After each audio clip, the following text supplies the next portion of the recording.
institutions from classroom learning to global impact. Engineering education aligned with the global goals.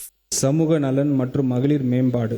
தமிழ்நாட்டில் உள்ள அனைத்து பெண்களுக்கும் அண்ணனாகவும் தம்பியாகவும் இருந்து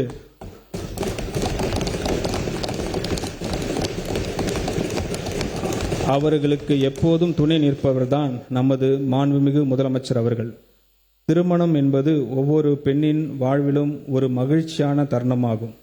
இந்த தருணத்தை கொண்டாடும் விதமாக தமிழ்நாட்டில் பெண்கள் அனைவரையும் தன் குடும்பத்தில் ஒருவராக கருதும் நமது மாண்புமிகு முதலமைச்சர் அவர்கள்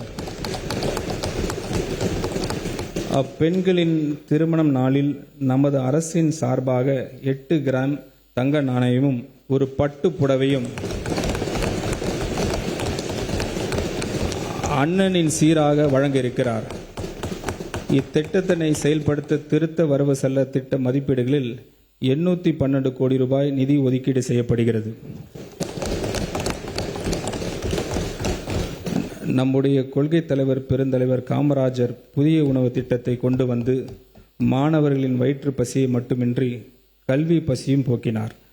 நண்பா மற்றும் நம்பிகள் மேல் பேரன்பு கொண்ட நம் மாண்புமிகு முதலமைச்சர் அவர்கள் முதலமைச்சரின் காலை உணவு திட்டத்துக்கு பெருந்தலைவர் காமராஜர் காலை உணவு திட்டம் என பெயர் வைத்து பெருந்தலைவருக்கு பெருமை சேர்த்துள்ளார். 6ஆம் வகுப்பு முதல் 8ஆம் வகுப்பு வரை அரசு மற்றும் அரசு உதவி பெறும் பள்ளி மாணவர்களுக்கு இத்திட்டத்தினை மாண்புமிகு முதலமைச்சர் அவர்கள் விரிவுபடுத்தியுள்ளார். தந்தை பெரியாரின் பிறந்த நாளான செப்டம்பர் திங்கள் 17ஆம் நாள் முதல் செயல்படுத்தப்பட உள்ள இத்திட்டத்தின் மூலம் கூடுதலாக 15,414 பள்ளிகளில் பயிலும் 15.14 லட்சம் மாணவர்கள் பயன்பெறுவர்.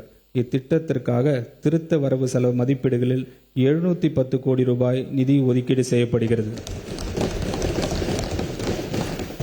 மூத்த குடிமக்கள் கண்ணியமான வாழ்க்கை, மகிழ்ச்சியான முதுமை மற்றும் விரைவான சமூக பாதுகாப்பை உறுதி செய்து முதியோருக்கு உகந்த சூழல் கொண்ட மாநிலமாக தமிழ்நாட்டை உருவாக்குவதில் இந்த அரசு உறுதியாக உள்ளது.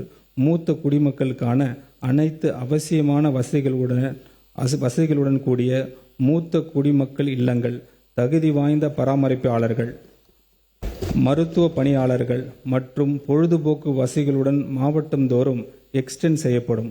முதலாம் ஆண்டில் 12 மாவட்டங்களில் 12 முதியோர் இல்லங்கள் அமைக்கப்படும். ஒவ்வொரு இல்லத்திலும் 40 பயனாளிகள் இடம்பெறுவர். இத்திட்டத்திற்காக 6.6 கோடி ரூபாய் நிதி ஒதுக்கீடு செய்யப்படுகிறது. மேலும் லைப்ரரிஸ், யோகா, தியான வகுப்புகள் மற்றும் இண்டோர் விளையாட்டு வசதிகளுடன் கூடிய மூத்த குடிமக்கள் பொழுதுபோக்கு மையங்கள் முதற்கட்டமாக 5 மாவட்டங்களில் உருவாக்கப்படும்.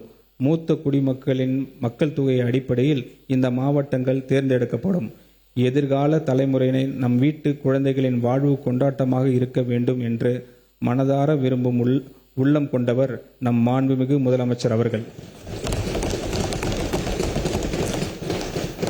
விஜய் மாமா, விஜய் மாமா என பாசம் பொங்க அழைக்கும் குழந்தையை